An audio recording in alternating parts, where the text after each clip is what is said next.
Hello दोस्तों, आप सभी को नमस्कार। आप सभी का हमारे इस YouTube चैनल पर स्वागत है, जहां हम यूपीएससी मुख्य परीक्षा के लिए इतिहास वैकल्पिक विषय की सारी कक्षाएं टॉपिक और सब टॉपिक वाइज फॉर्मेट में आपको निःशुल्क उपलब्ध करवाते हैं।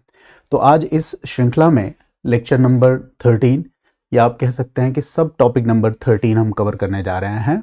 और आज हम सिंधु घाटी सभ्यता से जुड़े हुए एक बहुत ही महत्वपूर्ण विषय पर बात करने जा रहे हैं, जो आमतौर पर यूपीएससी में पूछे जाने वाले प्रश्नों में सबसे ज़्यादा प्रमुखता दी जाती है। सिंधु घाटी सभ्यता के टॉपिक से, सिंधु घाटी सभ्यता के टॉपिक से, सिंधु घाटी सभ्यता के उद्भव से जुड़े हुए प्रश्न, सिंधु घाटी सभ्यता के पतन से जुड़े हुए प्रश्न, साथ ही साथ सिंधु घाटी सभ्यता का जो आर्थिक ढांचा है ये बहुत ही महत्वपूर्ण हो जाता है। अगर हम विगत वर्षों के प्रश्नों को देखेंगे तो हमें बहुत सारे प्रश्न इन टॉपिक से मिलेंगे।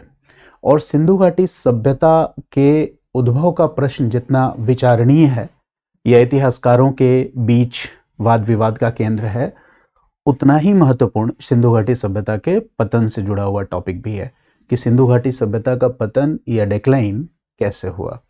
इसमें अलग अलग वर्ग के इतिहासकारों की अलग अलग राय है।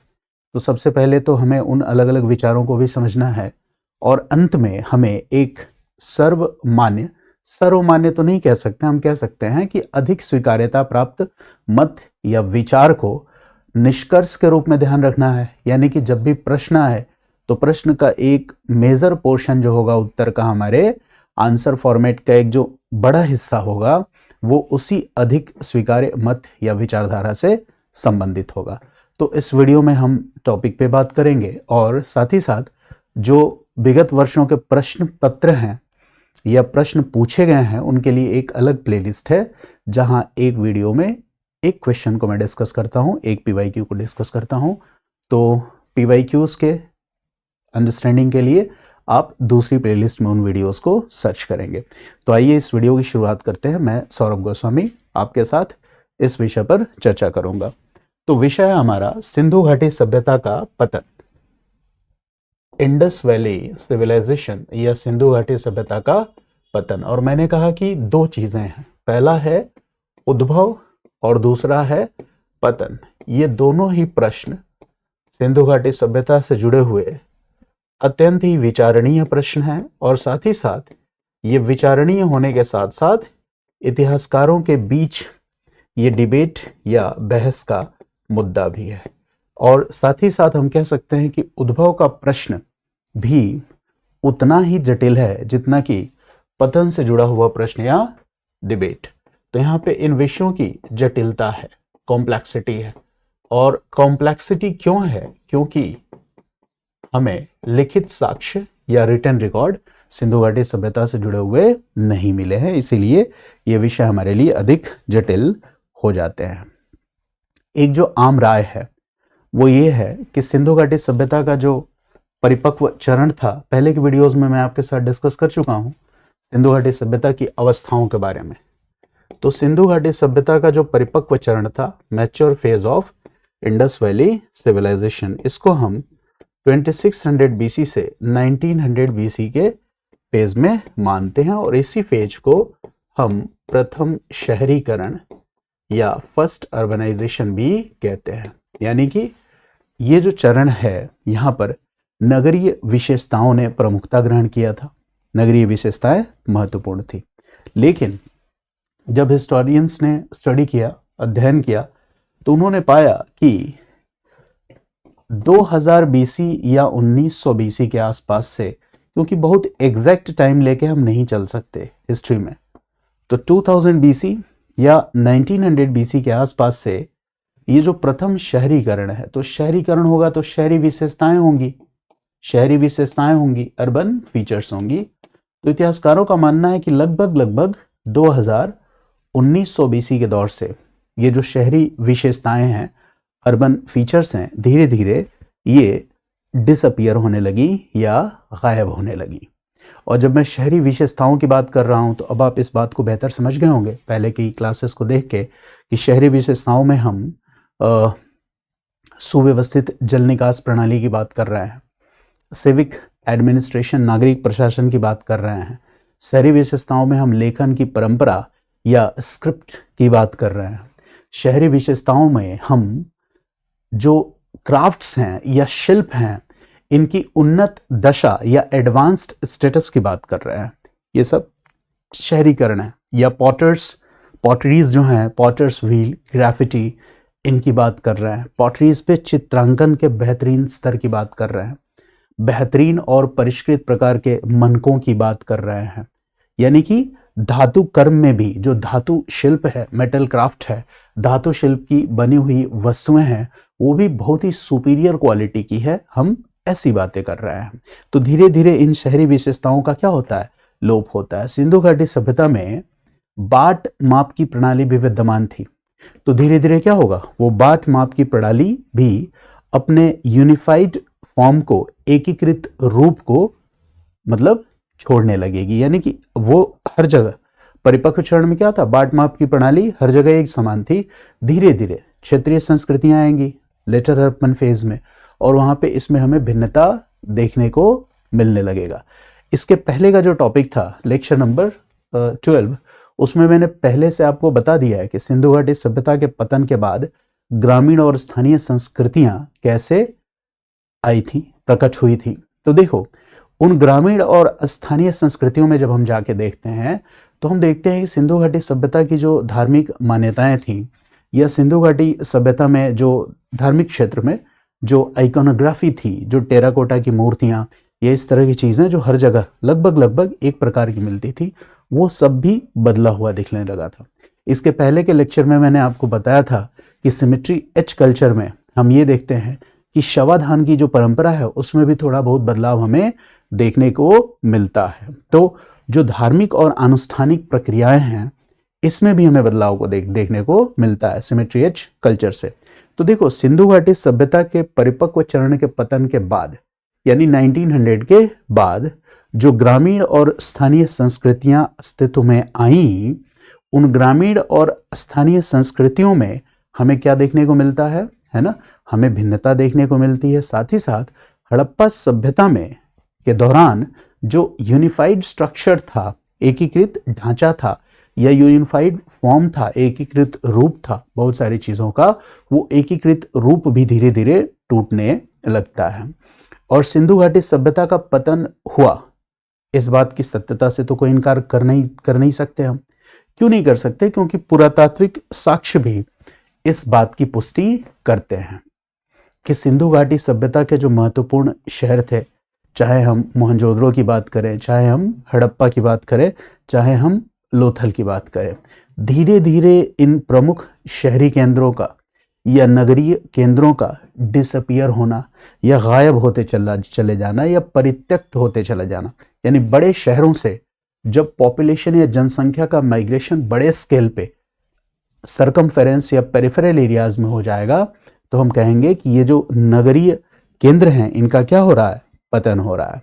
साथ ही साथ आर्कियोलॉजिकल एक्सकेवेशंस या पुरातात्विक उत्खननों से प्राप्त जो ऑब्जेक्ट्स हैं, जो वस्तुएं हैं, उनमें भी हम क्या नोटिस करते हैं? वहां भी हम देखते हैं कि जो रिलीजियस आइकोनोग्राफी है, धार्मिक आइकोनोग्राफी, ये भी धीरे धीरे क्या हो रही है? डिसअपियर हो रही है। यानी कि सिंधु घाटी सभ्यता के परिपक्व चरण में मोहरों पर जो वहां के जो गॉड्स गॉडेसेस थे या पशु आकृतियां थे, इनका प्रॉपर चित्रांकन हुआ था। धीरे धीरे पतन के बाद वाले काल से जो हमें मोहरें मिलती हैं, उस पे वो चित्रांकन नहीं मिलते हैं। तो देखो, सिंधु घाटी सभ्यता के दौरान मोहरों पे चित्रांकन है। पतन के बाद के काल में, यानी कि ये जो स्थानीय संस्कृतियां जिनकी मैंने पिछले क्लास में बात की थी, वहां से जो मोहरें मिलती हैं उनमें चित्रांकन का ना होना, ये क्या दिखलाता है? कि मोहर और बेहतर हो रहा है, और परिष्कृत और रिफाइंड हो रहे हैं, या उनकी क्वालिटी डिग्रेड हो रही है। तो ये दिखा रहा है कि उनकी क्वालिटी डिग्रेड हो रही है। साथ ही साथ जो टेराकोटा या स्टोन की बनी हुई स्टैच्यूज जो हमें मिली हैं सिंधु घाटी सभ्यता में, तो पतन के बाद वैसी चीजों का नहीं मिलना। देखो, अगर हम टेराकोटा की मूर्तियों की बात करें, मिट्टी की बनी हुई मूर्तियों की बात करें, या मोहरों की बात करें, मोहरों पे चित्रांकन की बात करें, ये सारी चीजें कहीं ना कहीं क्राफ्ट या शिल्प का ही एक रूप है। यानी कि बाद के चरण में हमें क्या दिख रहा है? कि वो जो क्राफ्ट या शिल्प है, उसका जो लेवल है, उसका जो स्तर है वो नीचे आता चला जा रहा है। और उस पर जो रिलीजियस आइकोनोग्राफी है, धार्मिक आइकोनोग्राफी, इसके संकेत भी कमजोर पड़ने लगे हैं। और साथ ही साथ जिन अर्बन सेंटर्स का, जिन शहरी केंद्रों का एक बार पतन हो गया, डिक्लाइन हो गया, उन शहरी केंद्रों का, अर्बन सेंटर्स का दोबारा रिवाइवल ना हो पाना, दोबारा उनमें उनको पुनर्जीवन प्रदान न किया जा पाना, ये भी दिखलाता है कि कहीं ना कहीं कुछ कमियां थी और ये सिविलाइजेशन डिक्लाइन हुई। जैसे सिंधु घाटी सभ्यता के बड़े शहरों में सुव्यवस्थित जल निकास प्रणाली थी। सिंधु घाटी सभ्यता के बड़े शहरों में रेक्टेंगुलर ग्रिड पैटर्न पर आधारित सड़कें थीं। सिंधु घाटी सभ्यता के बड़े शहरों में जो मकान बने हुए थे उनमें पकी हुई ईंटों का प्रयोग भी हो रहा था। लेकिन बाद के चरण में जब लोकल कल्चर्स, स्थानीय संस्कृतियां या क्षेत्रीय संस्कृतियां अस्तित्व में आती हैं, तो वहां तो ऐसा कोई वेल डेवलप्ड ड्रेनेज सिस्टम, सुविकसित नालियों की व्यवस्था नहीं है। वहां रेक्टेंगुलर ग्रिड पैटर्न पर आधारित सड़कें भी नहीं है। वहां पकी ईंटों की बनी हुई संरचना की संख्या में भी निरंतर गिरावट देखी गई है। ये इससे क्या पता चलता है कि शहरी विशेषताएं जो एक बार डिसअपियर हो गई, एक बार गायब हो गई, उनका रिवाइवल भी बड़ा ही मुश्किल हो गया। यानी कि ये साक्ष्य इस बात को एस्टैब्लिश करते हैं कि सिंधु घाटी सभ्यता के महत्वपूर्ण शहरी केंद्रों का पतन हुआ। और शहरीकरण की या शहरी सभ्यता की एक सबसे विशेष बात होती है लोगों का साक्षर होना, लोगों को लिखने पढ़ने की जानकारी या ज्ञान प्राप्त होना। तो हाँ, सिंधु घाटी सभ्यता के लोग साक्षर थे, लिटरेट थे। ऐसा हम क्यों कह सकते हैं? ऐसा हम इसलिए कह सकते हैं क्योंकि सिंधु घाटी सभ्यता से हमें लिपि प्राप्त हुई है, स्क्रिप्ट प्राप्त हुई है, जिसको हम पिक्टोग्राफिक स्क्रिप्ट कहते हैं। लेकिन 2000 BC और 1900 BC के बाद जब इस सभ्यता का पतन होता है तो क्षेत्रीय संस्कृतियां तो अस्तित्व में हैं, रूरल कल्चर्स तो अस्तित्व में हैं, लेकिन वहां से हमें इस तरह की किसी लिपि का साक्ष्य नहीं प्राप्त होता है। तो ये बात एस्टैब्लिश हो जाती है कि सिंधु घाटी सभ्यता का पतन हुआ था। और यहाँ पे पतन का मतलब महत्वपूर्ण नगरों का पतन हुआ था। अब ये जो पतन की जो अवधारणा जिसके बारे में हमने बात किया कि एक इतनी बड़ी सभ्यता जो शहरी विशेषताओं को ग्रहण की हुई थी, साथ ही साथ जिसे हम प्रथम शहरीकरण के नाम से भी जानते हैं, ये डिक्लाइन हो गया, इसका पतन हो गया। तो इसका कारण ढूंढने की कोशिश इतिहासकार करेंगे कि एग्जैक्ट कारण क्या था। बहुत सारे इतिहासकारों ने शुरुआती चरण में इसका कारण, इसके रीजंस को एक्सप्लोर करने की कोशिश की। तो शुरुआती दौर में जो इतिहासकार थे उनके विचार आमतौर पे एकल कारण, यानी कि पतन का कोई इकलौता कारण उन्होंने एक्सप्लेन करने की कोशिश की। जैसे किसी ने कहा कि सिंधु घाटी सभ्यता के पतन का कारण बाढ़ हो सकता है, तो पतन का कारण क्या बताया? एक सिंगल कॉज, एकल कारण। किसी ने कह दिया सिंधु घाटी सभ्यता के पतन का कारण क्या हो सकता है? भूकंप, अर्थक्वेक। यानी यहां पे भी कारण क्या बताया गया? एकल कारण, बाढ़ या भूकंप। किसी ने कह दिया कि सिंधु घाटी सभ्यता के पतन का कारण हो सकता है शुष्कता का बढ़ जाना, एरिडिटी का बढ़ जाना। यहां पे भी कारण क्या हो गया? एकल कारण हो गया, है ना। कोई ये कह सकता है कि सिंधु घाटी सभ्यता के पतन का कारण जलवायु परिवर्तन हो सकता है। कोई कह सकता है कि सिंधु घाटी सभ्यता के पतन का कारण पारिस्थितिकी विनाश हो सकता है। कोई इतिहासकार ये कह सकता है कि चूंकि सिंधु घाटी सभ्यता के काल में, चूंकि वो शहरीकरण का दौर था, व्यापार वाणिज्य महत्वपूर्ण था, मेसोपोटामिया के साथ हमारा व्यापार होता था। इस बात के तो हमें साहित्यिक साक्ष्य भी मिले हैं। दिलमुन मगन और मेलुहा के बीच होने वाले व्यापार में मेलुहा को हमने रिलेट किया, अंतर संबंधित किया, किसके साथ? सिंधु घाटी सभ्यता के साथ। तो कुछ इतिहासकार ये भी कह सकते हैं कि मेसोपोटामिया से होने वाले व्यापार का पतन हुआ और ये भी एक बड़ा कारण बना इस सिंधु घाटी सभ्यता के पतन का। वहीं कुछ लोग ये कह सकते हैं कि इसका कुछ राजनीतिक कारण भी हो सकता है।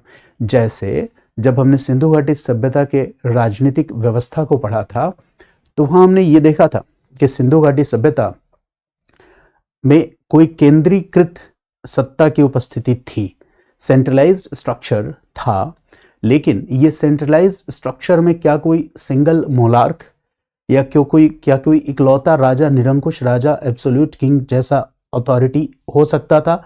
तो देखो, हमने केंद्रीकृत सत्ता की तो बात की थी, सेंट्रलाइज्ड पावर एंड अथॉरिटी की बात तो एक्सेप्ट किया था, लेकिन सिंगल मोनार्क या एब्सोल्यूट मोनार्क की संकल्पना को खारिज कर दिया था। हमने यही कहा था कि केंद्रीकृत सत्ता थी या एक कोर स्टेट था। इस बात की संभावना है कि वो क्या हो, कॉलेजियल इन नेचर, सह निर्णयात्मक हो। अगर आपने पहले की वीडियोस को देखा होगा तो आज की क्लास को आप ठीक ढंग से रिलेट कर पाएंगे। तो इस बात की संभावना है कि इतनी विशाल सभ्यता कहीं ना कहीं से किसी केंद्र से संचालित होती थी जो कोर स्टेट था। और चूंकि हमें पूरा का पूरा प्रशासनिक ढांचा, या आपने देखा कि प्रशासनिक ढांचे में एक रूपता था, जो विकास का संजाल था, network of growth and development, जो सड़क था, नदी नाले की व्यवस्था थी, इतने बड़े पैमाने पर अंतर्राष्ट्रीय व्यापार था, बंदरगाह थे। इसका मतलब ये है कि कहीं ना कहीं इस पूरी की पूरी व्यवस्था को चलाने के लिए धन की आवश्यकता तो होती होगी।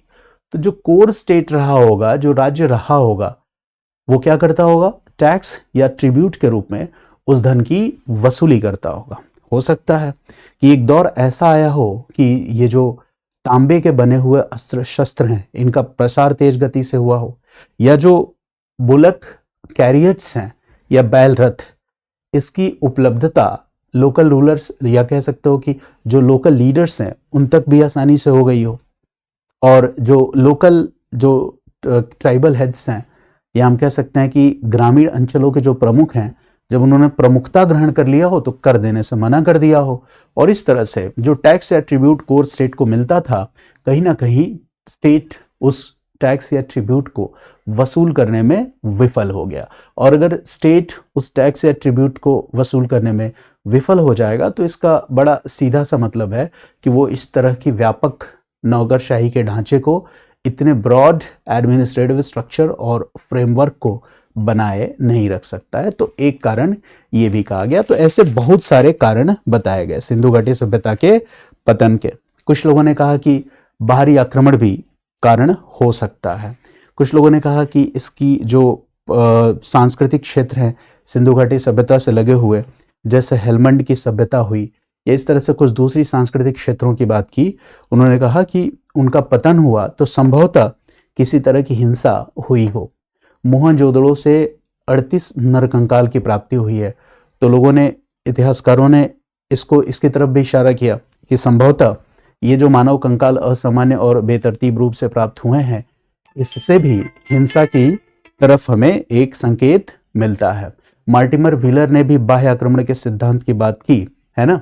हालांकि अब ये पूरा का पूरा जो हिस्टोरिकल डिबेट है, देखो मैंने एक सुर में बोला, ऐसे मैं बोल सकता हूँ आधे घंटे, 1 घंटे, 1.5 घंटे, लेकिन वो सिर्फ सुनने में अच्छा लगेगा। मैं बार बार कहता हूँ कि पढ़ना और पढ़ाना पूरी तरह से एक अलग प्रक्रिया है। कोई भी लेक्चर कर्णप्रिय हो, देखने में अच्छा लगे, सुनने में अच्छा लगे, या फिर जो मैं बोल रहा हूँ इसके पीछे मतलब कुछ है ना, क्रिएशन हो, इमेज वगैरह डिस्प्ले हो, वो सब एक सामान्य व्यूअर के लिए, नॉर्मल व्यूअर के लिए, जो एक हल्की फुल्की जानकारी लेना चाहता है। लेकिन चूंकि आप मुख्य परीक्षा मेंस में हिस्ट्री ऑप्शनल लेके एग्जाम दे रहे हैं, तो आपको अलग तरीके से देखना होगा चीज़ों को। तो हम क्लास फॉर्मेट पे अब आते हैं। अभी जो मैंने बताया वो एक जनरल इंट्रोडक्शन था, तो वैसे न करके चलिए थोड़ा सा हम क्लास फॉर्मेट में इस चीज़ को सीखते हैं। आपको एक नॉर्मल इंट्रोडक्शन मैंने दिया, जनरल इंट्रोडक्शन दिया, अब हम क्लास फॉर्मेट में एक एक करके इन विचारों को समझने की कोशिश करेंगे, जिससे आप नोट्स भी बना सकें, है ना। तो अब क्लास फॉर्मेट में हम डिस्कस करते हैं इसको कि सिंधु घाटी सभ्यता का जो पतन है, पतन से जुड़ा हुआ एक टॉपिक वो क्या है कि अधिक स्वीकृत विचारधारा या अधिक स्वीकृत मत कौन सा है, अधिक स्वीकृत मत या विचारधारा कौन सी है, यानी कि जिस पे अधिकतर लोगों की स्वीकृति है, और जो आधुनिक ऐतिहासिक दृष्टिकोणों से,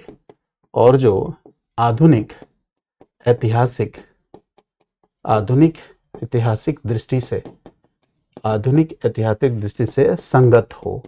देखो एग्जाम के लिए बेसिकली हमें इसी चीज की जरूरत होती है।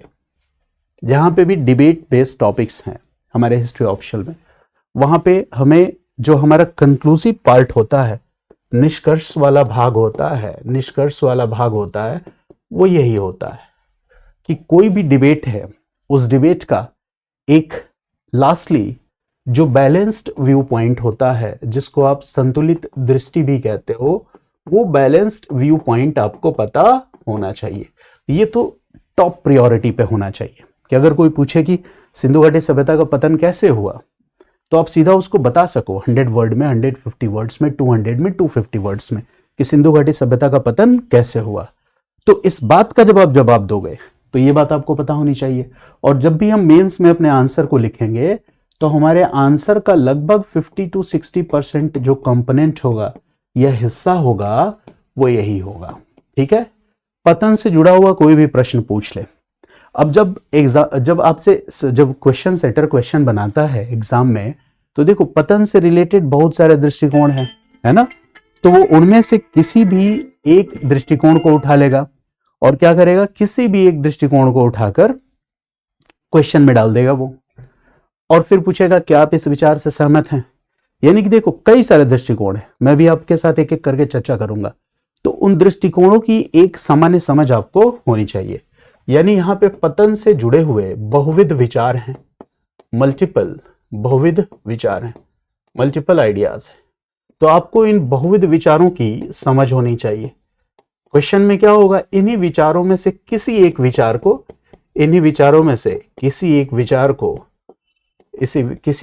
को प्रश्न में इंक्लूड कर दिया जाएगा और आपसे पूछा जाएगा कि क्या आप सहमत हैं। क्वेश्चन का फॉर्मेट ऐसा ही होगा। तो आपको सबसे पहले तो यहां जो विचार दिया गया है उसके बारे में, है ना, आंसर का 25 to 30% तो आप लिखोगे, ताकि एग्जामिनर को ये पता चले कि हाँ आप इस विचार से भी फेमिलियर हो।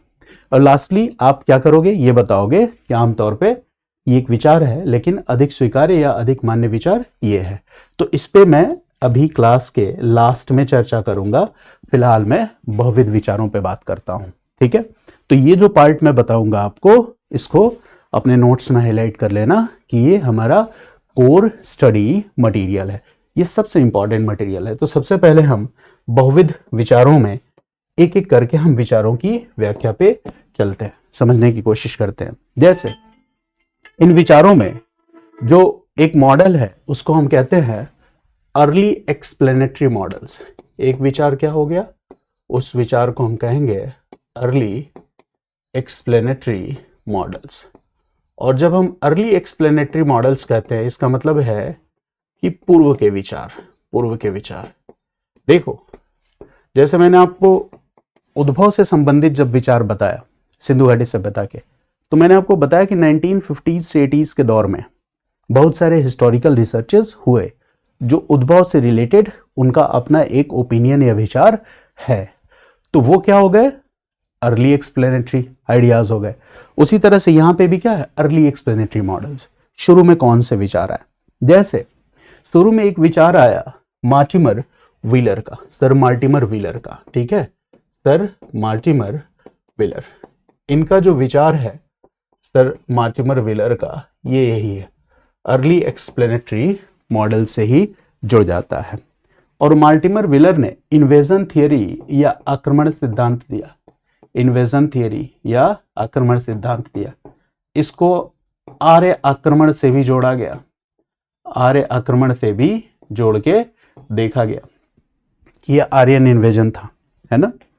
लॉजिक क्या था, तर्क क्या था ये कहने का, कि मार्टिमर व्हीलर ने कहा कि सिंधु घाटी सभ्यता का जो पतन है, वो पतन क्यों हुआ, वो पतन बाहरी आक्रमणों की वजह से हुआ, एक्सटर्नल इन्वेजन्स की वजह से हुआ। यानी सभ्यता फली फूली थी, शहरी केंद्र इतने विकसित थे, और ऐसी दशा में क्या होता है कि वहां पर बाहर से आक्रमण होता है। किसका आक्रमण होता है, तो यहां बाहर से आक्रमण होता है आर्यों का, आर्यन इन्वेजन्स होता है, या बाहर के आक्रमणकारी समूह आते हैं और इस सभ्यता को तहस नहस कर देते हैं।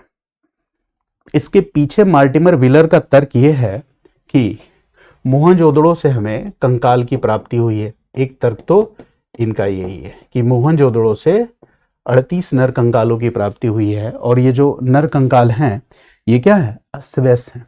इनको देख के ऐसा लगता है कि सामूहिक नरसंहार हुआ हो। इसी संदर्भ में वो सिमेट्री एच कल्चर की बात भी करते हैं, है ना। तो एक मॉडल ये हो गया, यानी कि सब कुछ ठीक चल रहा था, सभ्यता या शहरीकरण का दौर चल रहा था, लेकिन इसी बीच अचानक क्या होता है, अचानक एक सांस्कृतिक अवरोध उत्पन्न हो जाता है। अचानक एक सांस्कृतिक अवरोध, कल्चरल ऑब्स्ट्रक्शन उत्पन्न हो जाता है। और यहाँ पे जो अचानक सांस्कृतिक अवरोध उत्पन्न हुआ है, ये किस लिए हुआ है, आक्रमणों के कारण हुआ है। तो देखो, ये विचार को आप किस कैटेगरी में रखोगे, एकल विचार, यानी कि मार्टिमर व्हीलर ने क्या किया, एकल विचार सिद्धांत दिया। एकल विचार सिद्धांत कहा सिंधु घाटी सभ्यता का पतन इस कारण से हुआ है, इस एकल कारण से हुआ है। तो देखो, जितने भी एकल विचार हैं, अब आधुनिक इतिहास दृष्टि से उन एकल विचारों को रिजेक्ट किया जाता रहा है। जो आधुनिक इतिहास दृष्टि है, जो बाद में आपको अभी बताऊंगा मैं, तो एकल विचार जो भी होंगे उनको हम क्या करेंगे, देखो मल्टीपल फैक्टर्स थे, बहुत सारे कारक थे, अनेक कारकों की एक श्रृंखला थी जिसके कारण सिंधु घाटी सभ्यता का पतन हुआ, हम ऐसा मानेंगे। एकल कारक पे जहां एम्फेसाइज किया गया है, सिंगल फैक्टर पे जहां एम्फेसाइज किया गया है, जोर दिया गया, हम उसको स्वीकार नहीं करेंगे। अब आता है दूसरा मॉडल। एक तो ये हो गया पूर्व के विचार, मार्टिमर व्हीलर। अब इसी में जो अर्ली एक्सप्लेनेटरी मॉडल्स हैं, इसी में कुछ और भी मॉडल्स हैं। जैसे कुछ इतिहासकारों का मानना था कि प्राकृतिक आपदाओं के कारण सिंधु घाटी सभ्यता का पतन हो गया। जैसे बाढ़ की संकल्पना, एक इतिहासकार हैं रेक्स और डेल, इन्होंने बाढ़ और भूकंप की संकल्पना दी। या रिवर रूट जो है, नदी का मार्ग जो है, इसमें परिवर्तन हो गया, नदी पथ में परिवर्तन हो गया, और इसके कारण सिंधु घाटी सभ्यता का पतन हो गया। ये भी एक विचार दिया गया। यानी कि एक विचार ये भी है, कुछ भी इतिहासकारों का ऐसा मानना है। अब सबका नाम याद रखना जरूरी नहीं है, ठीक है। एग्जाम में एक दो कहीं पे आपने नाम मेंशन कर दिया वो ज्यादा अच्छा है, बट ऐसा नहीं होना चाहिए कि आपके आंसर में इतने सारे फैक्ट्स आ जाएं कि एग्जामिनर खुद ही सोचे कि यार ये फैक्ट की दुकान है क्या, है ना। पता चले बाढ़ और भूकंप लिखा तो आपने रेक्स की बात कर दी, है ना, और सबके नाम आपने लिखने शुरू कर दिए। ऐसा नहीं करना है, इक्के दुक्के नाम आपको पता होने चाहिए जो इंपॉर्टेंट नेम्स हैं। तो इसी तरह से मैंने कहा कि प्राकृतिक आपदाओं को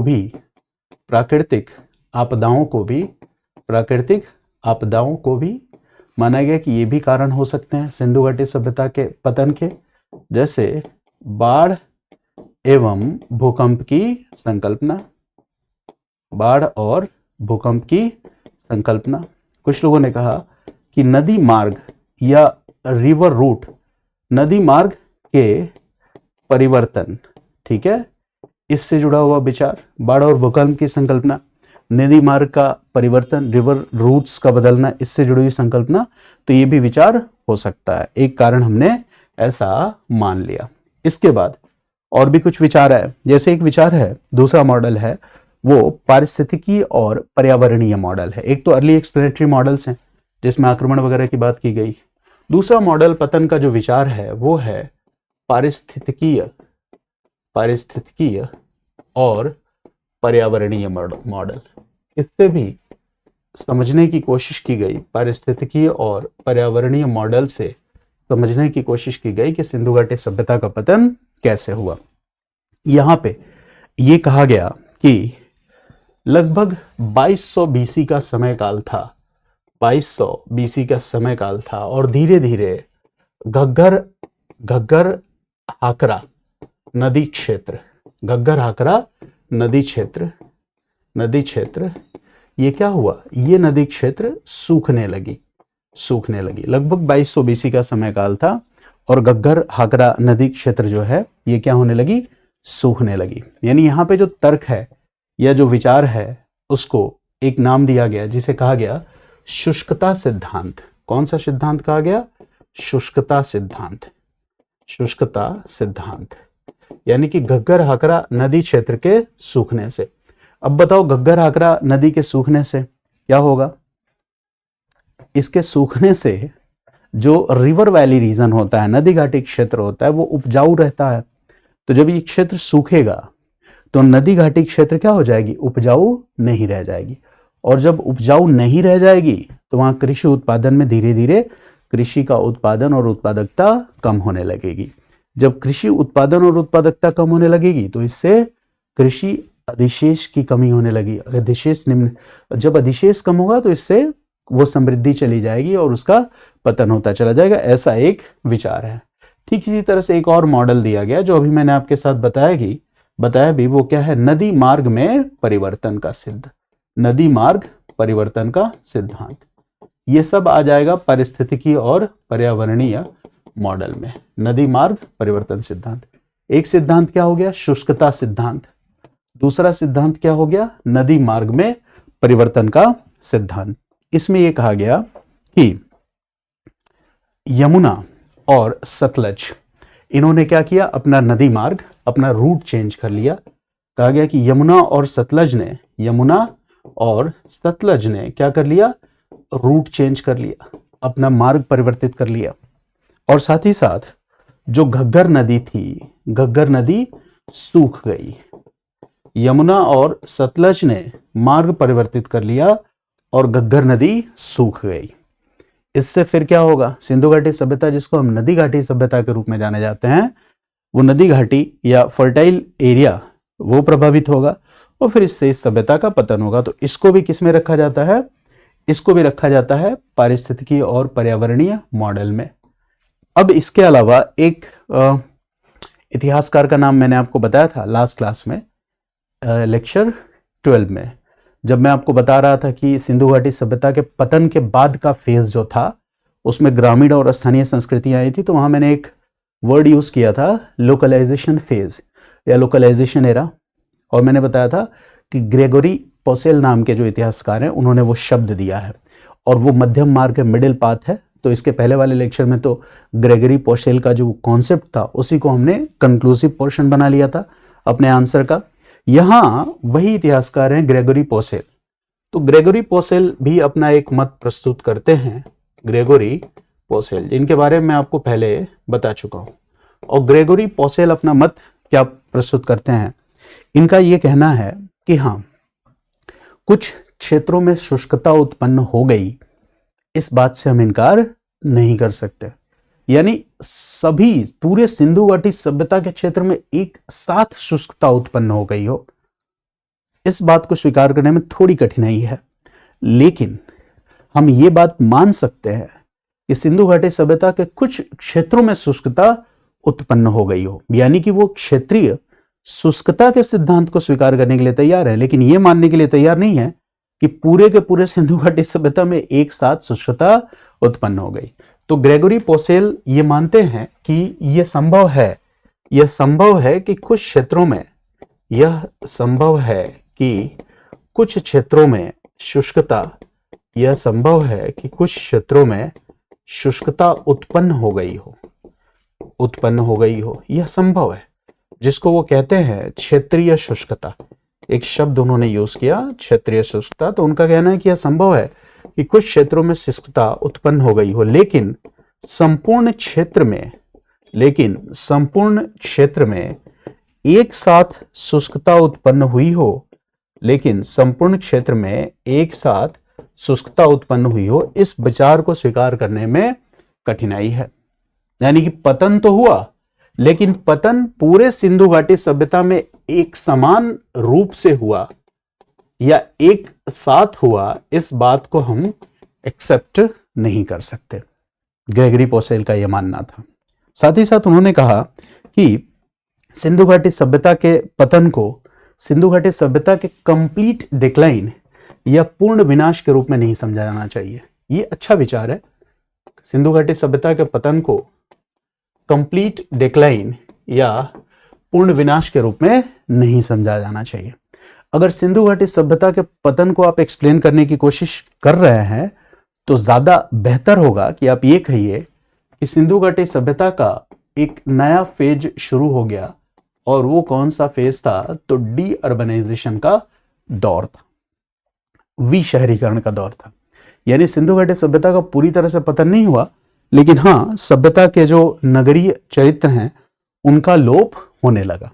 यानी इंडस वैली सिविलाइजेशन या हड़प्पा सभ्यता की जो एडेप्टेशन कैपेबिलिटी थी, अनुकूलन की क्षमता थी, वो अनुकूलन की क्षमता, एडेप्टेशन की कैपेबिलिटी धीरे धीरे कम होने लगी। तो पूर्ण पतन, एक साथ पतन, एक समान रूप से पतन, ग्रेगरी पोसेल ने कहा कि इसको स्वीकार करने में कठिनाई है। कुछ क्षेत्रों में शुष्कता उत्पन्न हुई हो, ये माना जा सकता है, लेकिन सभी क्षेत्रों में शुष्कता उत्पन्न हो गई हो, इस बात को भी स्वीकार करने में कठिनाई है। फिर कुछ और इतिहासकार आते हैं, जैसे एक नाम है डीपी अग्रवाल, फेमस नेम है, सारे नाम आपको याद रखने की जरूरत नहीं है। एक और नाम है एच.टी. लैम्ब्रिक, ये भी पॉपुलर नाम है, डीपी अग्रवाल और एच.टी. लैम्ब्रिक। तो देखो विचार क्या है, विचार ये है कि इन्होंने ये कहा कि सिंधु घाटी सभ्यता या जो हड़प्पा सभ्यता है ना, इन्होंने एक विचार पे बल दिया जिसको कहा केंद्रीय सत्ता की कमजोरी, केंद्रीय सत्ता की कमजोरी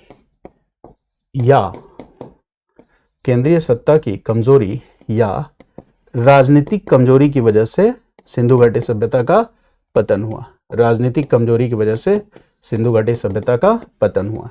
केंद्रीय सत्ता की कमजोरी या राजनीतिक कमजोरी की वजह से सभ्यता का पतन हुआ। आप वीडियोस को पॉज करके नोट्स भी बनाइएगा, लेकिन कोशिश ये रहनी चाहिए कि एक बार वीडियो को पूरा देखो, ठीक है। अगर मैंने आपको बुक्स पढ़ने से बचाया, या कह रहा हूं बहुत सारी बुक्स और नोट्स आपको नहीं पढ़नी पड़ेगी, इनफैक्ट प्रिंटेड नोट्स भी नहीं पढ़नी पड़ेगी, क्लास वीडियोस के हेल्प से आप बहुत अच्छी नोट्स बना सकते हो।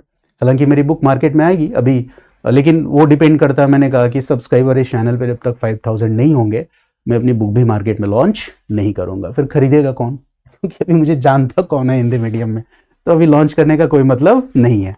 इससे पहले कि मेरी किताब बच्चों तक पहुंचेगी उसका कॉपी पेस्ट हो जाएगा, तो उसको हम बाद में लेके आएंगे। तो आप वीडियो से आप नोट्स बना सकते हैं, ठीक है। तो इतना करिएगा, और पहले एक बार पूरी वीडियो को देखिए, पूरे कॉन्सेप्ट को समझिए, फिर इस वीडियो को रीवॉच करिए, और जब आप दोबारा देख रहे हैं वीडियो को, तब आप वीडियो से नोट्स बनाना शुरू करिए, क्योंकि आपको पूरे टॉपिक की रूपरेखा पता हो जाएगी कि कहाँ पे कितना एक्सटेंशन में हमें लिखना है। जैसे इस क्लास के लास्ट में जो विचार मैं बताऊंगा, वहां मैं आपको बताऊंगा कि इसको पूरा नोट डाउन आप करेंगे। यहाँ पे क्या करेंगे, सांकेतिक रूप से लिखते चलेंगे, एक फॉर्मेट के रूप में लिखते चलेंगे।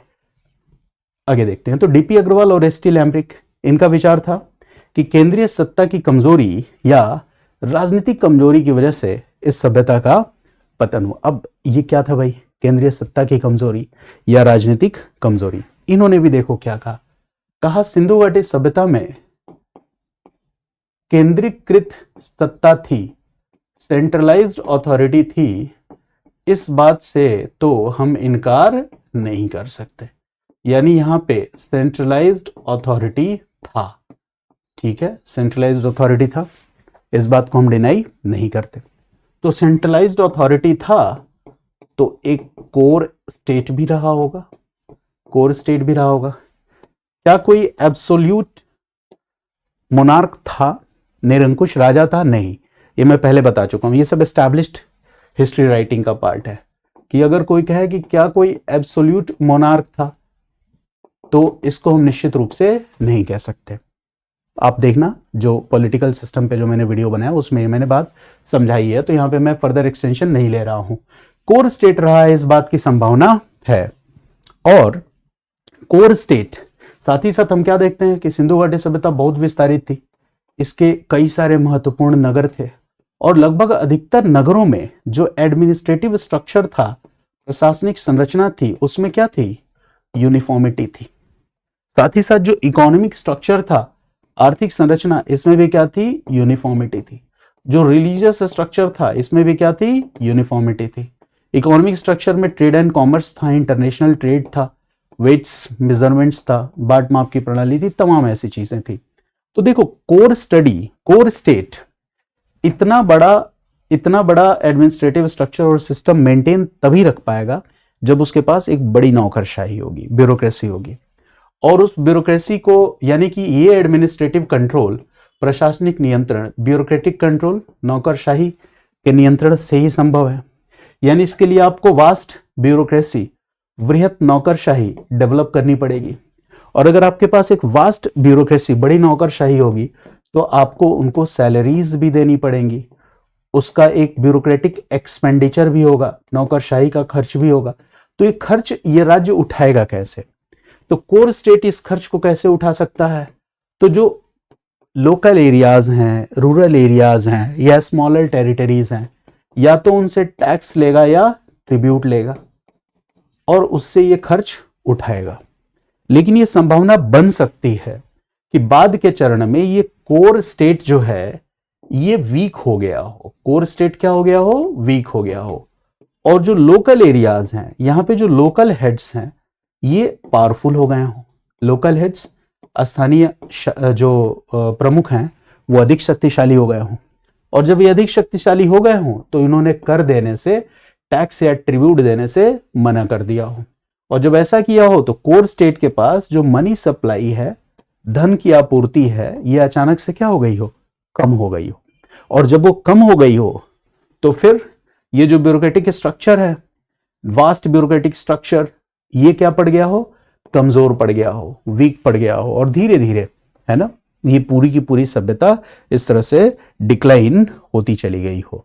एडमिनिस्ट्रेटिव कंट्रोल, प्रशासनिक नियंत्रण कमजोर हो गया हो। ऐसी बात बताई डीपी अग्रवाल और एचटी लैम्ब्रिक ने। तो देखो, ये कोई बहुत हर लाइन को नोट्स बनाने की जरूरत नहीं है, ये बात आप दिमाग में बिठाओ। केंद्रीय सत्ता के कमजोर पड़ने का मतलब क्या है? केंद्रीय सत्ता किन स्थितियों में कमजोर पड़ सकती है? तो ऐसा भी एक विचार दिया जिसकी संभावना है। केंद्रीय सत्ता कमजोर हो गई, आर्थिक ढांचा, प्रशासनिक नियंत्रण कमजोर हो गया, ये मॉडल भी आया। इसके बाद और कुछ मॉडल्स हैं, जैसे एक इतिहासकार हैं जिनका नाम है फेयर सर्विस। फेयर सर्विस, तो फेयर सर्विस ने एक मॉडल दिया जिसको आर्थिक मॉडल कहा जाता है। आर्थिक मॉडल कहा जाता है, पतन से जुड़ा हुआ आर्थिक मॉडल है कि सिंधु घाटी सभ्यता का पतन कैसे हुआ।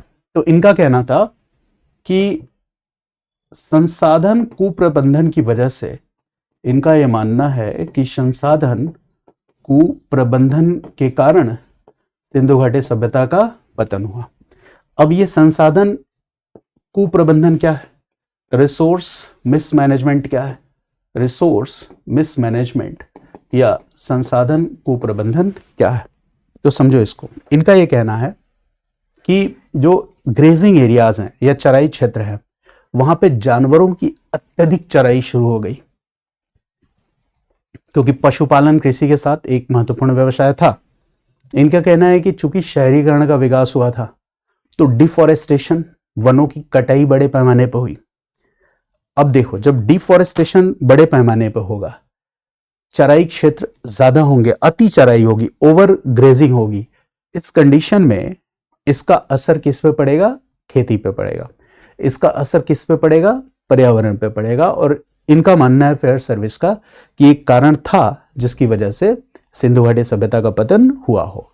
लेकिन उस जमाने में देखो, आज के दौर में कोई कहे कि ओवर ग्रेजिंग हो गया या मतलब घर और ये सारे तमाम कंस्ट्रक्शंस बड़े पैमाने पे हो रहे हैं और जमीन कम हो गई, खेती कम हुई, तो समझ में आता है। लेकिन उस दौर में इस विचार को मानना कि खेती के लिए जमीन कम पड़ गई होगी, थोड़ा सा मतलब बहुत तार्किक प्रतीत नहीं होता है।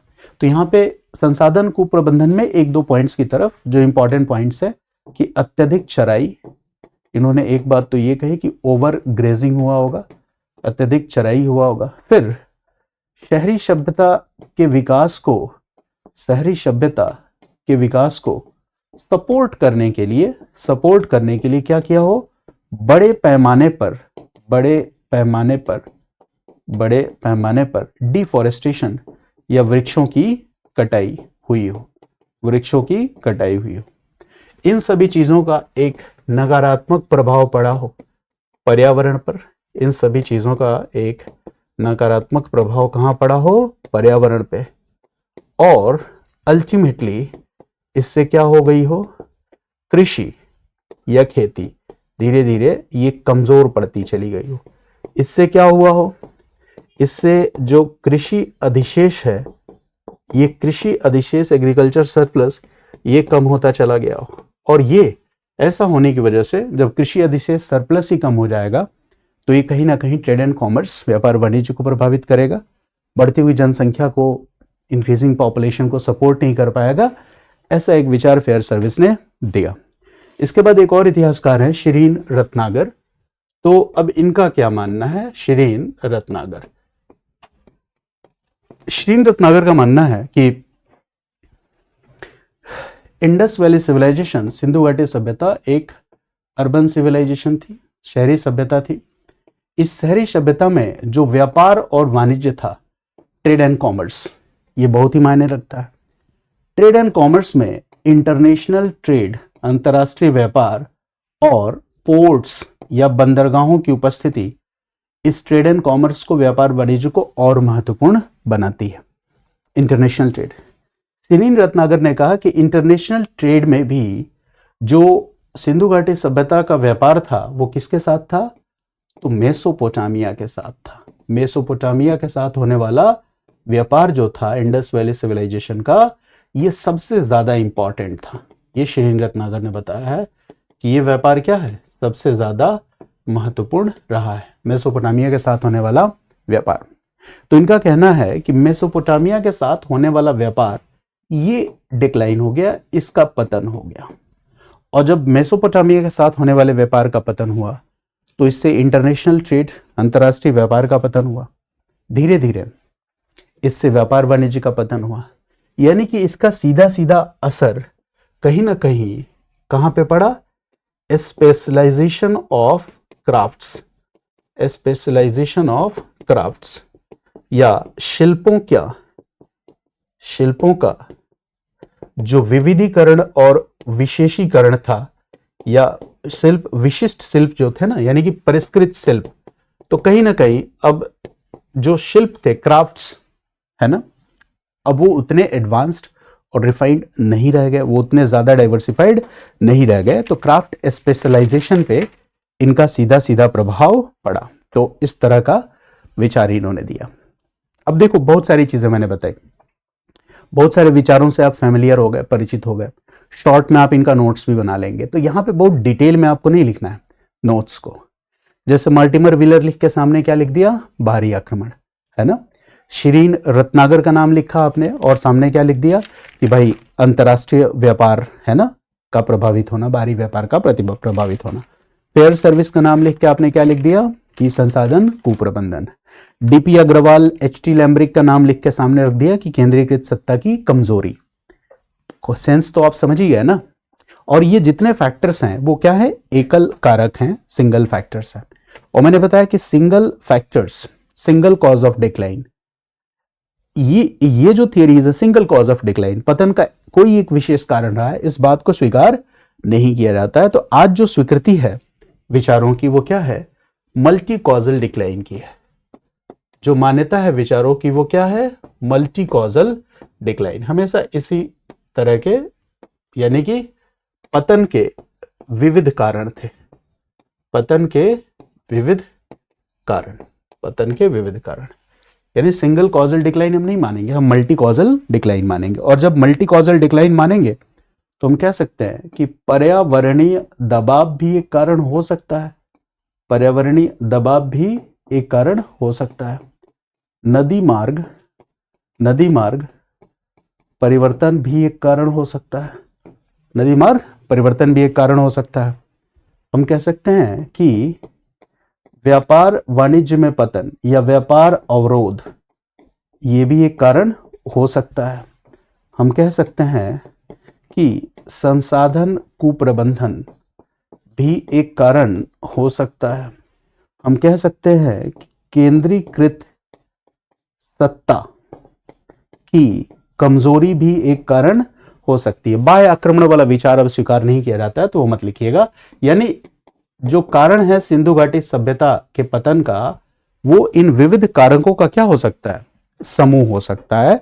किसी एक कारण को स्वीकार करने में क्या है? कठिनाई है ना। यानी कि एकल कारण सिद्धांतों को अब इतिहासकार पूरी तरह से क्या करते हैं? अस्वीकार करते हैं। यानी अब इतिहासकार एकल कारण सिद्धांतों को पूरी तरह से अस्वीकार करते हैं पूरी तरह से, ये क्रक्स है, पूरी तरह से अस्वीकार करते हैं। ये सारे क्रक्स है जो मैं आपको बता रहा हूं, इसको एकदम ध्यान रखना है। एकल कारण को, सिद्धांतों को इतिहासकार पूरी तरह से अस्वीकार करते हैं। पतन को क्या मानते हैं? बहुकारक, बहुकारक, बहुकारक, बहुकारक और क्षेत्र विशिष्ट समझा जाता है। अब पतन को बहुकारक और क्षेत्र विशिष्ट, रीजन स्पेसिफिक समझा जाता है। अब जो हमारी नई हिस्टोरिकल स्टडीज हैं वो डिक्लाइन को किस चश्मे से देखती हैं? तो बहुकारक और क्षेत्र विशिष्ट इस रूप में देखती हैं। लेकिन अब मैं आपको कहूं कि सिंधु घाटी सभ्यता का पतन हुआ कैसे, तो अब अभी तो आपके पास केवल यही है कि इतनी बातें आप लिख सकते हो, लेकिन उसमें भी आपको डिटेल जानना जरूरी है। तो अब जो मैं आपको बताने जा रहा हूं वो आपके आंसर का कोर मटेरियल। पतन से जुड़ा हुआ कोई भी क्वेश्चन दिखे, थोड़ा लैंग्वेज गेम, क्वेश्चन ने पूछा जो है उसके अकॉर्डिंगली क्वेश्चन के आंसर को फ्रेम करना है शुरू के 20-30% हिस्से में, और उसके बाद के हिस्से में अब जो मैं बताने जा रहा हूं वही आपको लिखना है। यानी अब जो मैं आपको बताने जा रहा हूं वो कोर मटेरियल होगा। आपको इस टॉपिक का पूरा डायमेंशन क्लियर हो गया। अब इस टॉपिक के डायमेंशन के क्लियर होने के बाद अब मैं आपको बता रहा हूं कोर मटेरियल कि सिंधु घाटी सभ्यता का पतन हुआ कैसे। सबसे मान्य विचारधारा, सिंधु घाटी सभ्यता का पतन आखिर कैसे हुआ, सिंधु घाटी सभ्यता का पतन, इसके निहितार्थ क्या है। अब जो मैं आपको बताने जा रहा हूं ये एकदम ध्यान रखना है, ये एस्टैब्लिश्ड हिस्ट्री है और इसको अधिकतर इतिहासकार स्वीकार करते हैं। तो देखो फिर से मैं आपको टॉपिक को दोबारा समझा रहा हूं, और अब जो मैं समझा रहा हूं हर बात आप नोट्स में लिखेंगे कि सिंधु घाटी सभ्यता क्या थी? प्रथम नगरीय सभ्यता थी, फर्स्ट अर्बनाइजेशन थी, प्रथम नगरीय सभ्यता थी, इसमें कोई डाउट नहीं। सिंधु घाटी सभ्यता की तमाम नगरीय विशेषताएं थी जो ऑलरेडी हम जानते हैं, इसको यहां पे लिखने की जरूरत नहीं है। आप आंसर में भी लिखना मत, मैं बस ऐसे बताया कि आप पहले से फेमिलियर हो कि सिंधु घाटी सभ्यता की नगरीय विशेषताएं हैं। सिंधु घाटी सभ्यता के पतन का प्रारंभ कब से शुरू हो जाता है? तो 2000 बीसी से 1900 बीसी। इसके बाद पतन के लक्षण दिखने शुरू हो जाते हैं। सिंधु घाटी सभ्यता के पतन के लक्षण दिखने शुरू हो जाते हैं। ये भी बात क्लियर है, पहले भी बता चुका हूं, यहां बहुत नई बात नहीं आएगी। पहले जो कुछ भी बताया उसी को थोड़ा संतुलित ढंग से मैं आपको बता रहा हूं। अब देखो, यानी सिंधु घाटी सभ्यता का ये जो पतन है इसको सडन डिक्लाइन के रूप में, ध्यान रखना ये जितने वर्ड्स हैं सारे कीवर्ड हैं, या कंप्लीट डिक्लाइन के रूप में नहीं स्वीकार किया जाता। सडन डिक्लाइन का मतलब क्या कहोगे? अकस्मात पतन, अकस्मात पतन। ये विचार खारिज हो गया, रिजेक्ट हो गया। सिंधु घाटी सभ्यता के पतन को सडन डिक्लाइन या अकस्मात पतन हम नहीं समझते, कंप्लीट डिक्लाइन या संपूर्ण पतन के रूप में भी हम नहीं समझते। तो सिंधु घाटी सभ्यता के पतन को आखिर हम किस रूप में समझते हैं? तो इसका आंसर होगा सिंधु घाटी सभ्यता के पतन को हम ग्रेजुअल डिक्लाइन या क्रमिक पतन के रूप में समझते हैं। एक एक वर्ड बहुत वजन वाला है, ध्यान रखो।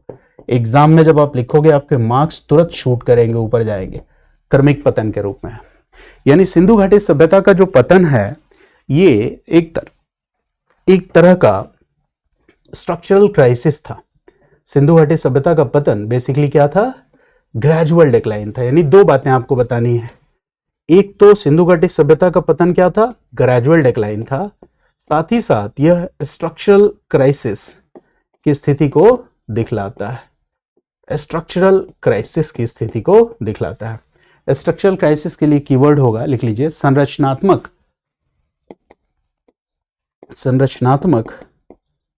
संकट के रूप में देखा जाता है। संरचनात्मक संकट या स्ट्रक्चरल क्राइसिस के रूप में देखा जाता है। यानी क्रमिक पतन और संरचनात्मक संकट। अब पतन कैसे हुआ इसी को एक्सप्लेन करते हुए आपको ये जो दो वर्ड्स हैं, क्रमिक पतन और संरचनात्मक संकट, इन्हीं को एक्सप्लेन कर देना है, तो आप आसानी से बता दोगे कि सिंधु घाटी सभ्यता का पतन कैसे हुआ।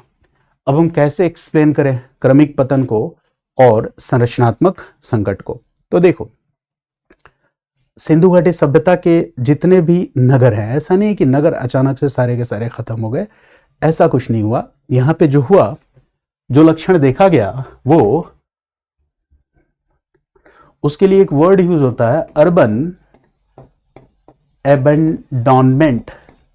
इसको हम कहेंगे नगरों का परित्याग।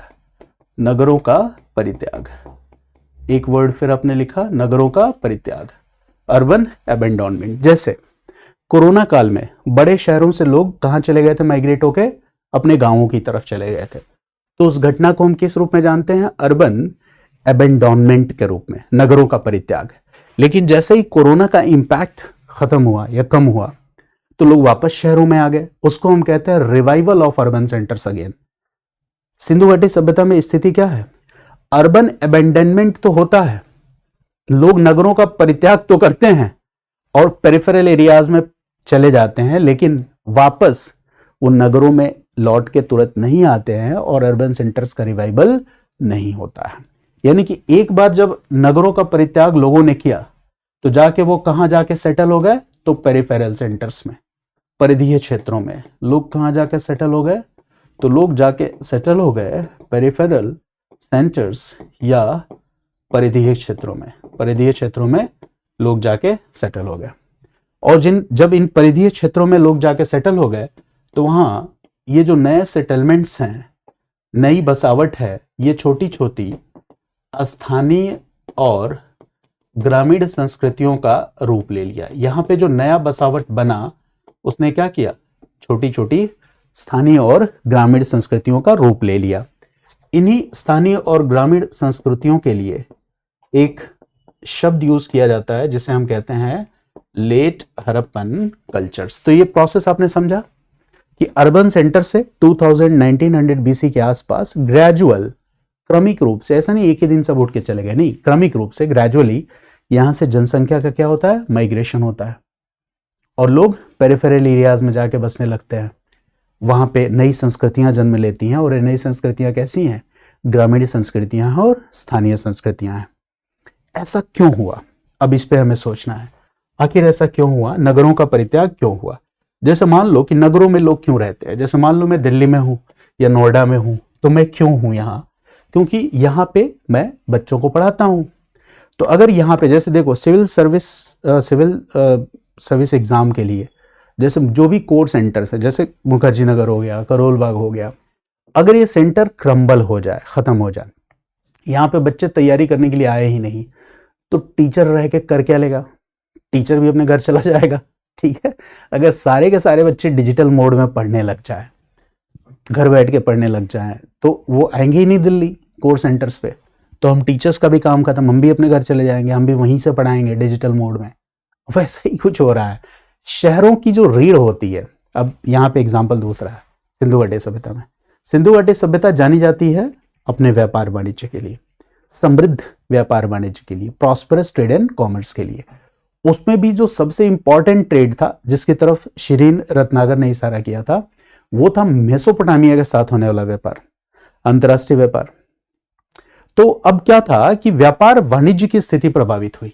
सबसे पहला जो फैक्टर है वो क्या है कि सिंधु घाटी सभ्यता जानी जाती है अपने प्रॉस्परस ट्रेड एंड कॉमर्स के लिए, उसमें भी इंटरनेशनल ट्रेड या अंतरराष्ट्रीय व्यापार के लिए, उसमें भी ट्रेड विथ मेसोपोटामिया, मेसोपोटामिया के साथ होने वाले व्यापार के लिए।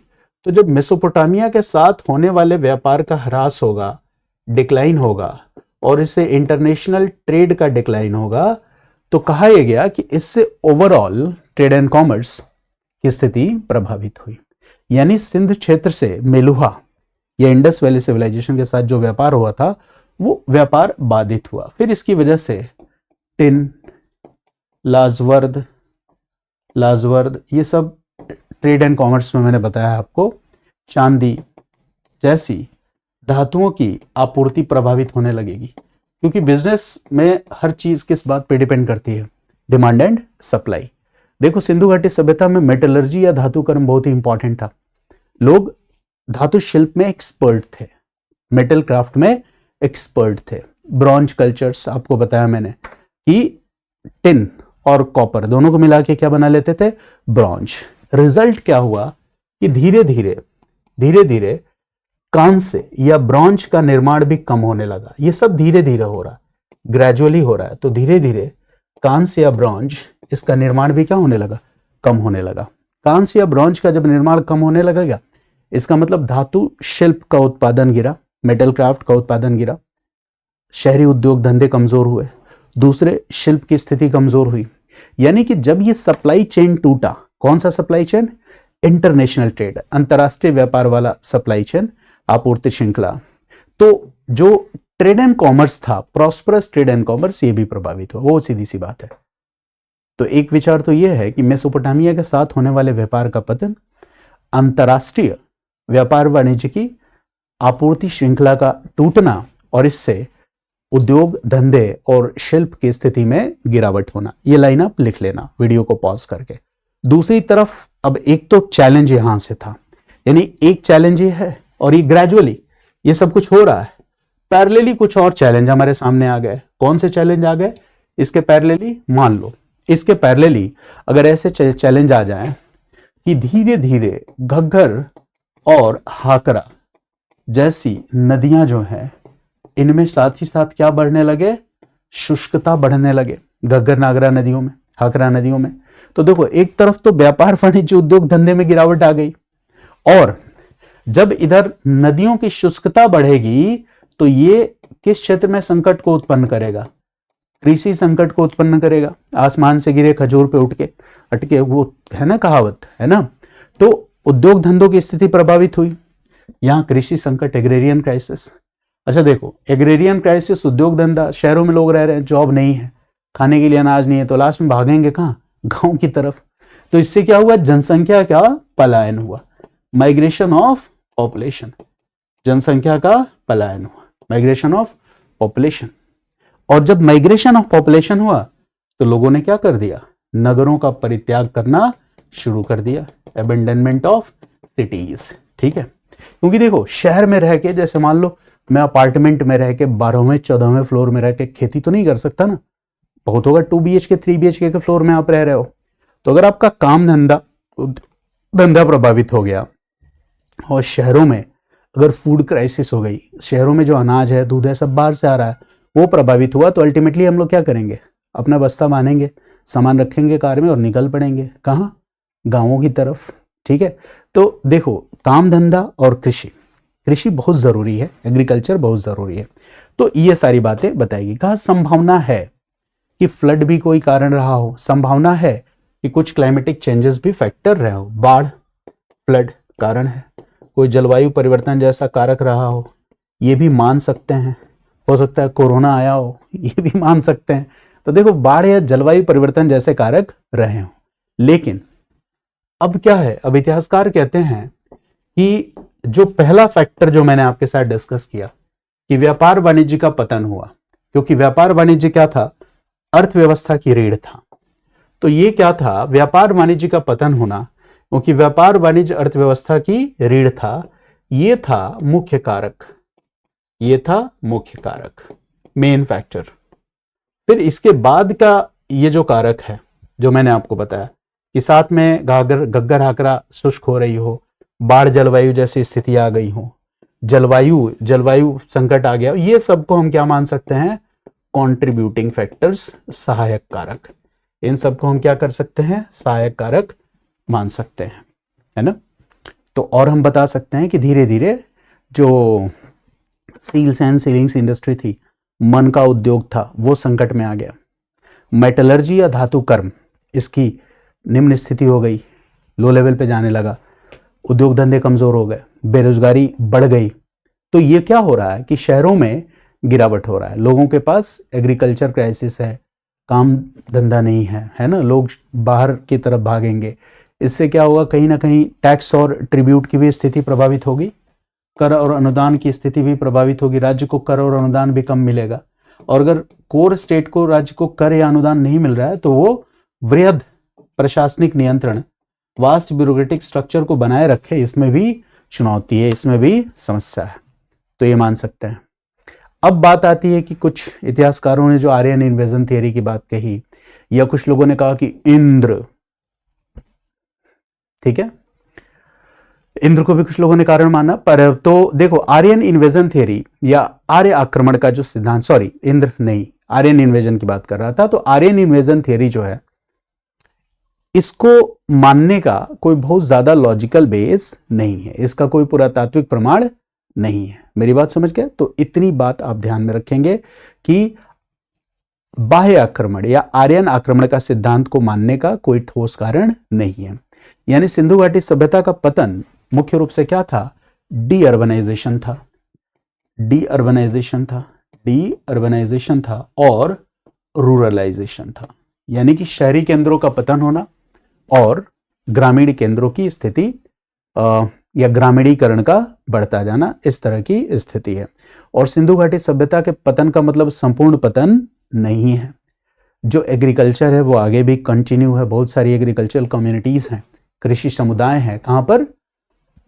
पेरिफेरल एरियाज में, लेट हड़प्पन कल्चर्स में। पशुपालन भी जारी रहा, मिट्टी के बर्तन भी बनते हैं, लेकिन मिट्टी के बर्तनों पे पहले की तरह बहुत ही कह सकते हो कि वृहद चित्रांकन नहीं है, चित्रांकन का लोप होता चला गया है। तो सिंधु घाटी सभ्यता का पूरी तरह से अंत नहीं हुआ, बल्कि हम कहेंगे कि सिंधु घाटी सभ्यता के नगरीय चरण का अंत हुआ। और ये कोई अचानक होने वाली घटना नहीं थी, ये एक दीर्घकालिक घटना थी और ये कई कारकों का संयुक्त परिणाम थी, जिसमें आर्थिक, व्यापारिक, पर्यावरणीय, प्रशासनिक संकट, इन सभी संकटों को हम क्या कर सकते हैं? शामिल कर सकते हैं। यानी कि the decline of Indus valley civilisation was essentially the collapse of an urban economic system dependent on the long distance trade। एक अर्बन इकोनॉमिक सिस्टम का ही कोलैप्स था। तो अब आप इस विचार को पूरी तरह से समझ गए कि सिंधु घाटी सभ्यता का पतन क्या था। तो जब भी आपसे निष्कर्ष पूछा जाए तो आप हमेशा याद रखना कि आज इतिहासकारों में इस बात की सहमति है, किस बात पे? कि एकल कारकों को हम नहीं स्वीकार कर सकते हैं, बहु कारकों को, मल्टी कॉजल थियरी को हम स्वीकार करेंगे। सिंधु घाटी सभ्यता का पतन न तो केवल आक्रमण से हुआ, न तो केवल बाढ़ से हुआ, न तो केवल भूकंप से हुआ, न तो केवल नदी सूखने से हुआ, बल्कि यह कई कारकों का संयुक्त परिणाम थी, जिसमें व्यापार वाणिज्य का पतन, विदेशी व्यापार का पतन, पर्यावरण में असंतुलन, प्रशासनिक विघटन, ग्रामीणीकरण का बढ़ना, शहरीकरण का कमजोर होता जाना, ये सब कुछ महत्वपूर्ण कारण हैं। लेकिन इसमें आर्थिक कारणों को हम ज्यादा प्रायोरिटी, ज्यादा महत्ता देंगे। तो इस लेक्चर के बाद मुझे लगता है कि आपको यूपीएससी मुख्य परीक्षा में लिखने लायक सफिशिएंट कंटेंट तो मिल गया, इससे ज्यादा पढ़ने की जरूरत नहीं है। और जब भी मैं, जैसे अब इस पूरे के पूरे टॉपिक को मैं 10 मिनट्स में पढ़ा सकता था, आमतौर पे जो फाउंडेशन क्लासेस होती हैं कोचिंगों में, टीचर 10 to 15 मिनट्स, इससे ज़्यादा तो देता नहीं इन टॉपिक्स पे। तो थोड़ा ज़्यादा डिटेल में पढ़ाने का मेरा मोटिव ये होता है कि जब आप डिटेल में लेक्चर्स को सुनते हो तो आइडियाज़ आपके दिमाग में फिट होते हैं, फिर आप सुनते हो लेक्चर्स को, नोट्स बनाते हो, तो आपकी सफिशिएंट राइटिंग प्रैक्टिस भी हो जाती है। और इसके बाद जो PYQ सीरीज़ मैंने शुरू किया है उसमें भी पतन से रिलेटेड जो भी क्वेश्चंस हैं उनका आंसर मैं डिस्कस करूँगा। तो जब आप PYQs भी देखोगे तो उन PYQs में मैं क्लास की इनसाइट्स को ही यूज़ करता हूँ, तो वहाँ पे आप यहाँ क्लास में जो पढ़ोगे वो क्या होगा? दोबारा रिवाइज होगा। और जब इस तरह से धीरे धीरे सारी वीडियोस को कवर कर लोगे तो मुझे लगता है कि आपकी इतिहास ऑप्शनल की ज़रूरत काम भर की पूरी हो जाएगी, ठीक ठाक ज़रूरत पूरी हो जाएगी। लेकिन उसके बाद भी अगर आप प्रीलिम्स क्लियर करते हैं और प्रीलिम्स क्लियर करने के बाद आपको लगता है कि 2 या 3 मंथ्स मुझे ऑप्शनल में थोड़ा मतलब और प्रैक्टिस ज़्यादा करना है, बेहतर ढंग से पढ़ना है या अपने वीक एरियाज को ठीक करना है, तो उस स्थिति में आप मुझसे कांटेक्ट करेंगे और फिर मैं आपको वैसे अलग से जो क्लासेस हैं अपनी प्रीमियम क्लासेस वो प्रोवाइड कराऊंगा। और इस बीच आप कर सकते हैं कि जैसे अभी मैं एंशिएंट यहाँ पढ़ा रहा हूँ, तो मेरा एक दूसरा यूट्यूब चैनल है IAS insights by Saurabh sir, तो वहाँ आप जाके जो GS फाउंडेशन की मॉडर्न इंडियन हिस्ट्री की लेक्चर्स हैं उनको देख जाइए, वर्ल्ड हिस्ट्री की लेक्चर्स देख जाइए। हालांकि उस पे चैनल में थोड़ा मिक्स हो गया है, हिंदी इंग्लिश मिक्स हो गया है, कुछ लेक्चर्स पूरे इंग्लिश में हैं, कुछ बाइलिंगुअल हैं, तो उतना थोड़ा एडजस्ट आपको करना पड़ेगा। और तो आपकी एक GS की अंडरस्टैंडिंग अच्छी रहेगी, तो जब मैं मॉडर्न इंडिया या वर्ल्ड हिस्ट्री बताऊंगा तो वहाँ आप और बेहतर ढंग से अपनी तैयारी कंप्लीट कर पाएंगे। तो चलिए आज के लिए इतना ही, बाकी मिलते हैं अगले लेक्चर में। आप सभी को बहुत बहुत धन्यवाद।